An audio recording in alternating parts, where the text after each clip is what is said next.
This is T. Corman of the SCP Foundation, continuing Dr. Campbell's request. SCP-1559, A Birdhouse in Your Soul. Object Class Euclid. Special Containment Procedures. All manifestations of SCP-1559 are to be removed from public areas and taken to Site-77. All currently known manifestations of SCP-1559 are stored within a high-security containment vault. No avian organisms are permitted within the vault. Personnel are not to touch, listen to, or view any avian creature for 48 hours before entering SCP-1559's containment area. Description: SCP-1559 is a set of 11 has been crossed out 17 posters depicting the phrase, "A few still listen to birds." SCP-1559 manifestations occur primarily in public places such as office buildings, strip malls, billboards, mailboxes, public phone booths, and parking garages. All SCP-1559 manifestations have occurred in areas considered to be heavily urbanized. When a human subject views an instance of SCP-1559, they will begin to experience anomalous alterations to their hearing. Subjects will begin perceiving all sounds produced within an urban area as birdsong.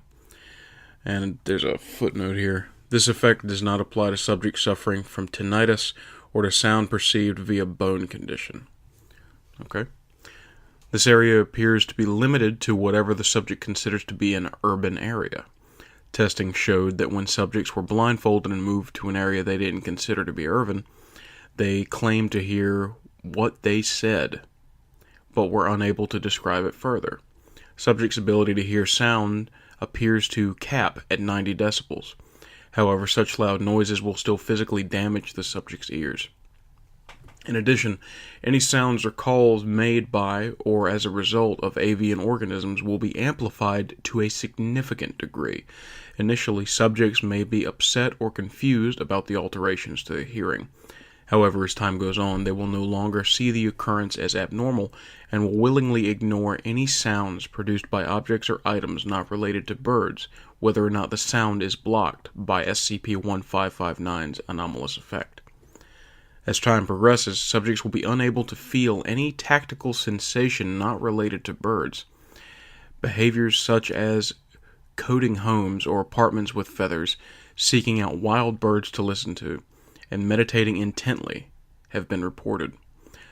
Personnel have been able to communicate with affected subjects via the use of a parrot, which imitated sounds produced by researchers. Following this, research personnel were able to communicate with SCP-1559 affected subjects directly by imitating the tone of parrots.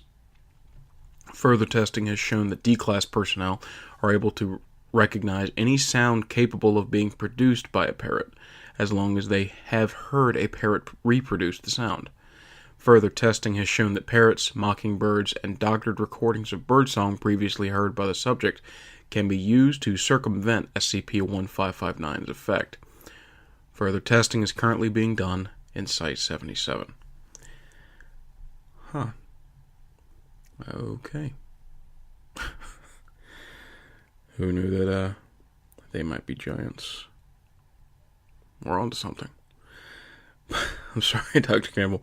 But that was SCP-1559, A Birdhouse in Your Soul.